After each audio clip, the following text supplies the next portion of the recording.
Baik, kembali lagi pada materi inisiasi yang pertama, bagian yang kedua tentang konsep dasar perencanaan pemasaran. Saya akan ulangi kembali, ya, definisi dari pemasaran itu adalah pemanfaatan secara terencana, sekali lagi sumber daya dari pemasaran untuk mencapai sasaran dari pemasaran itu. Ya, itu yang pertama. Jadi secara umum perencanaan pemasaran itu dibagi dua. Sekali lagi saya ingatkan kembali, perencanaan pemasaran untuk produk yang baru dan juga perencanaan pemasaran tahunan. Ya, jadi perencanaan pemasaran strategi ini penting sebagai bagian dari yang berlawanan dengan perencanaan operasional atau taktik ya, strategi gitu ya.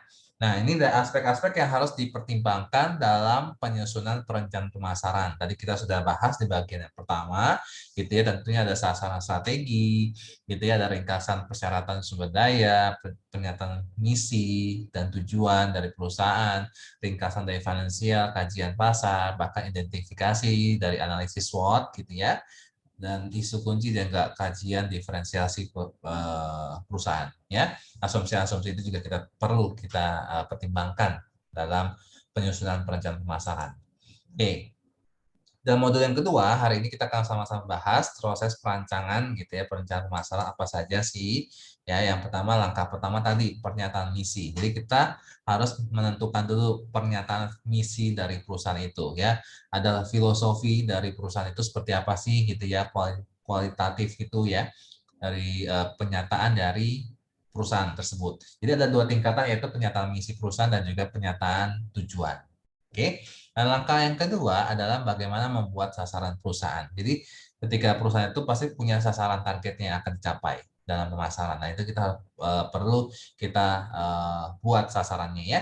Nah, yang ketiga adalah audit pemasaran. Nah, berkaitan dengan finansial dilakukan sesuai dengan standar akuntansi tentu saja gitu ya. Harus dilakukan dengan ketat dan transparan ya.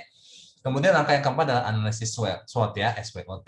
Jadi ringkasan audit itu juga berdasarkan kekuatan, kelemahan, dan bahkan ancaman juga kesempatan, peluang-peluang yang bakal perusahaan itu peroleh gitu ya, berhubungan dengan kesempatan eksternal dan juga ancaman eksternal juga kita perhatikan.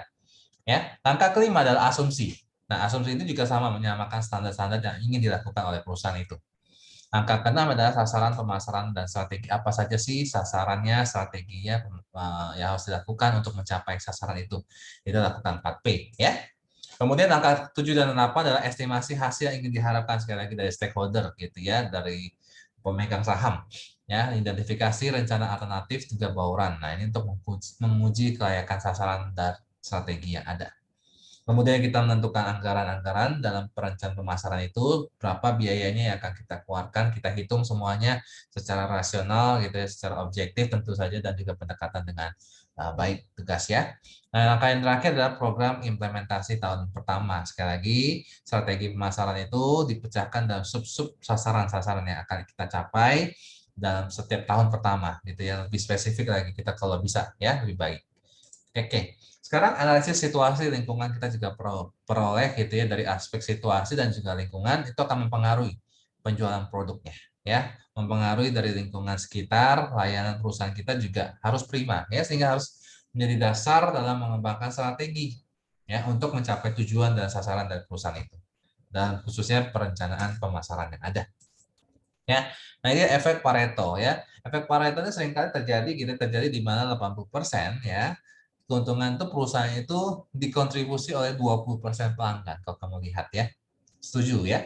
Di mana 80% keuntungan itu harus ada pelanggannya, harus ada customer-nya.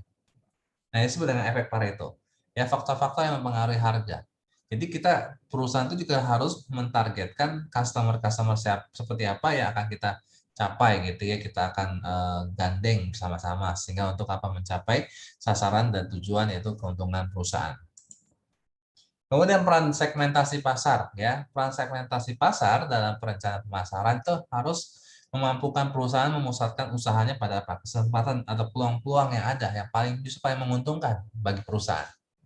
Ya, jadi peran segmentasi pasar ini adalah dalam perencanaan pemasaran ini memampukan kita perusahaan gitu ya memutuskan usahanya, memusatkan usahanya kesempatan-kesempatan yang paling menguntungkan. Oke. Nah, bagaimana cara memetakan pemasaran? Dalam memetakan pemasaran untuk mengatasi masalah segmentasi fungsinya ya, mengatasi masalah segmentasi pasar yang rumit. Ya, seperti apa sih gitu ya, nanti kita akan bahas. Yang kedua adalah pemetaan pemasaran, merupakan distribusi dan juga rantai nilai antara pemasok dan juga pengguna akhir. Ya, di mana harus itu dipertimbangkan mekanisme pembelian yang beragam, ya. Beragam pastinya gitu. Ya. Kita harus pertimbangkan hal itu, termasuk peran para pembeli, pengaruhnya. Siapa pengaruh dari pembelian dari produk itu.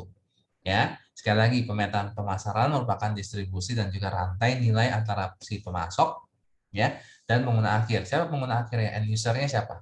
Ya, harus dipertimbangkan mekanisme pembeliannya beragam. Ya, kita harus ada skenario-nya. Ya, peran dari para pemberi pengaruhnya siapa yang memberi. Contohnya misalkan gitu ya, mainan, produknya mainan seperti itu ya.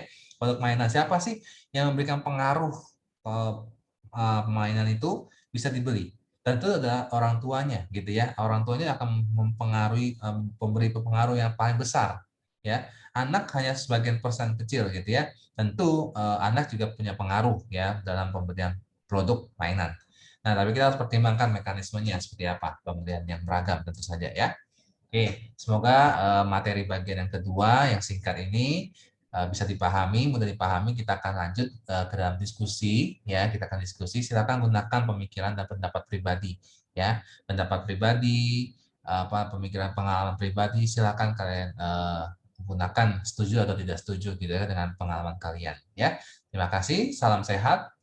Salam Beauty Planner.